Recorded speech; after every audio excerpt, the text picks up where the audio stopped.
Right, my new video is finished. Before uploading it, maybe I should double check a few things. Maybe go on some game forums. Just make sure I've got all the details right. Nah, who cares? It'll probably only get 200 views, maybe 1,000 if I'm lucky. I'm sure it'll be fine.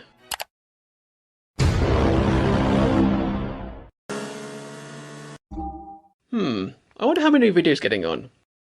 100 views, nice. Maybe it's going to do better than I expected. I'll check back later.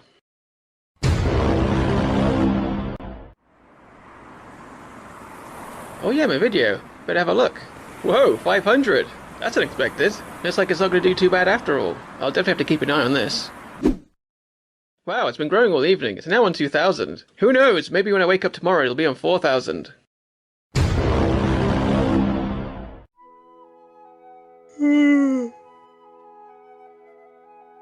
Oh my god, 12,000 views? That's insane! I wonder what they're writing in the comment section.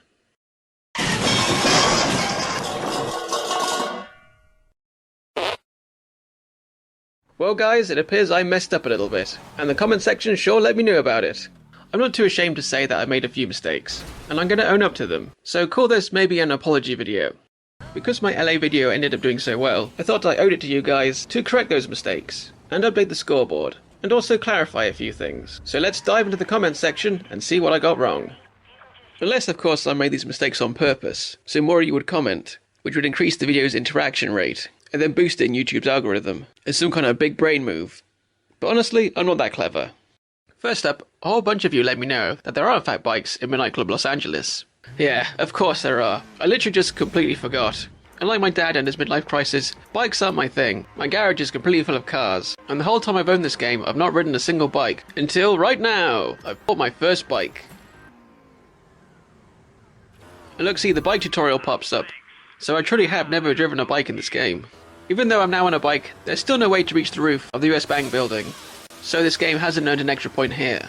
But, big shout out to commenter Mr. Testarossa, who said I'd be able to find the La Brea tar pits in this game. Now I had a good look before and couldn't find them, but apparently I was looking in the wrong place. All I had to do was find the Los Angeles Anti-Museum of Art, and it was right there.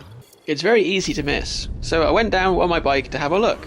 And sure enough, there it was. Fake mammoths and everything. And even though it's behind this fence, I still think this is worthy of a point. So, well done MCLA, you've earned yourself a new point. But I still think LA Noire deserves the gold star for this one, as you can actually walk around the tar pits there, and sink in them.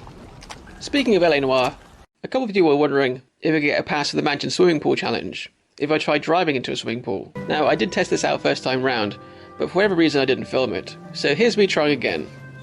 And as you can see, there's still an invisible wall, and no way to get into the swimming pool. So, no new points there.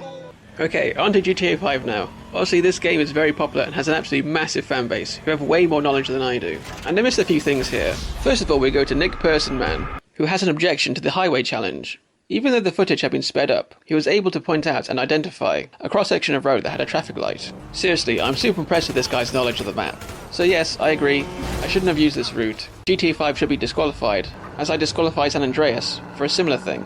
But in the end, it doesn't really matter, as I found a much shorter circuit I could do on the highways of Los Santos, so it still gets a pass and a point for this one, just on a slightly different route. A few of you also mentioned about smashing through the Vinewood sign, saying it was actually possible to do this in GTA 5. At first, I didn't know what the hell you guys were talking about. I assumed you'd misread the brief. I didn't have to jump through the sign, I had to physically break the damn thing.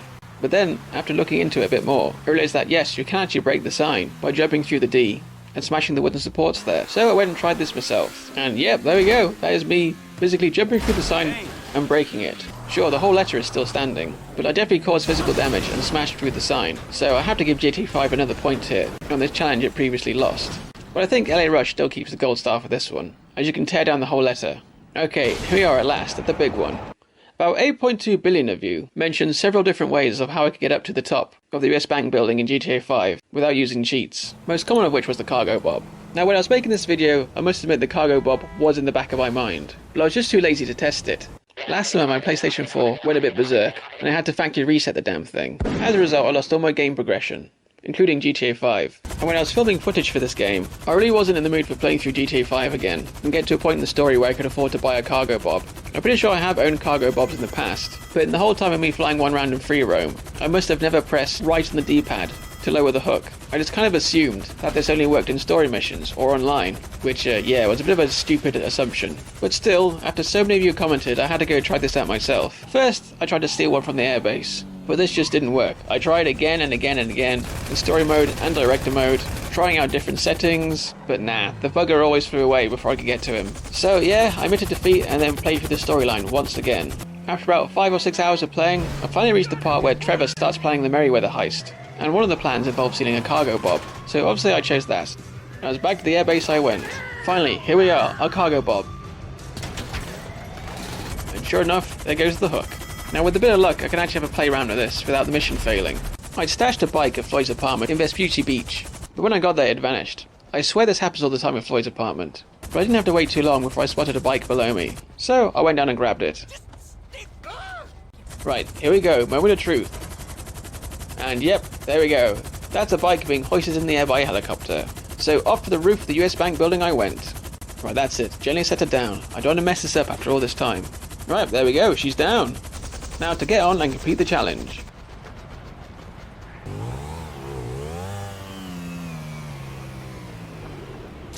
Mission failed my ass, that's a completion right there. So there we have it, another new point for GTA 5. I'm still giving GTA San Andreas the gold star though, purely out of spite, and the fact that I didn't have to play 5 hours of gameplay trying to film it.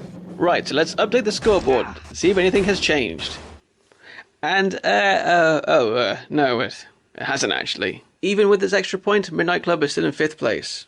And GTA 5 has pulled ahead with a substantial lead now. But at least now I can sleep comfortably, knowing I've righted these dumb mistakes. I'm definitely going to carry on with this series and do more episodes, starting with New York that I've just started filming, and I promise this time I'm going to do proper research and try not to make any more mistakes. It's down to you guys to make this channel a success. Sure, I can make these videos, but if no one watches and enjoys them, there's very little point in doing it. I had a couple of comments about the low quality of my gameplay footage in these videos, and yeah, they're probably right, but you gotta remember, I'm not a professional YouTuber here, I'm just a guy with a full-time job and a wife in his man cave making dumb videos to keep you guys entertained. I've literally got a very basic setup here, with a simple capture device and an aging laptop, and I like to think they get the job done. Who cares if this stuff is in 4K or not? I've also had a few criticisms saying it was unfair to include L.A. Noire and Driver on this list. L.A. Noire because of its historical setting, and the fact that half the landmarks hadn't been built yet. And that is another very fair point to make. Yes, it probably is very unfair to include it on these lists. But I'm not doing it to make the game look bad, and say, look how crap this game is, it only got 3 points. L.A. Noire is an amazing game. Yes, it has its flaws, but the detail in this game is absolutely amazing. And I'm including them to love the games. And even these games out of the list just didn't feel right. I want to celebrate the things the games can do, and not the things they can't do.